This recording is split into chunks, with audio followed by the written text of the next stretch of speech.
Hello guys, welcome to my YouTube channel. അപ്പോൾ YouTube ചാനലിലേക്ക് എല്ലാവർക്കും. അപ്പോൾ ഗായ്സ്, ഇത് ഒരു കൊറിയർ ഉണ്ടായിരുന്നു, അപ്പോൾ അതൊന്ന് കാണിക്കാൻ വേണ്ടിയിട്ടാണ് വന്നത്. ഓപ്പൺ ചെയ്ത് നോക്കാൻ എന്തുവാണെന്ന്.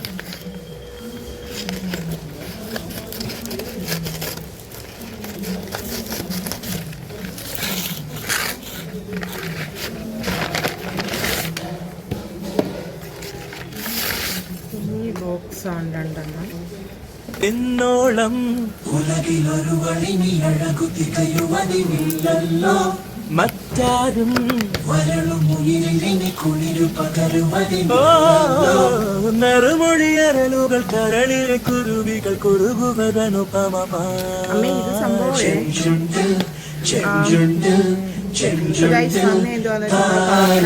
മറ്റേ ഇതില്ലേ, അതാണ് ഗൈസ് വന്നത്. നല്ലതാണ്. നമ്മൾ രണ്ടെണ്ണം കേട്ടോ വന്നത്, രണ്ടെണ്ണമാണ് വന്നത്. അപ്പോൾ ഈ വീഡിയോ ഇഷ്ടപ്പെട്ടെന്ന് വിചാരിക്കുന്നു. അപ്പോൾ ലൈക്ക് ചെയ്യുക, കമൻറ്റ് ചെയ്യുക, സബ്സ്ക്രൈബ് ചെയ്യുക. പെട്ടെന്ന് തന്നെ പുതിയൊരു വീഡിയോ ഇട്ട് വരും. ബൈ.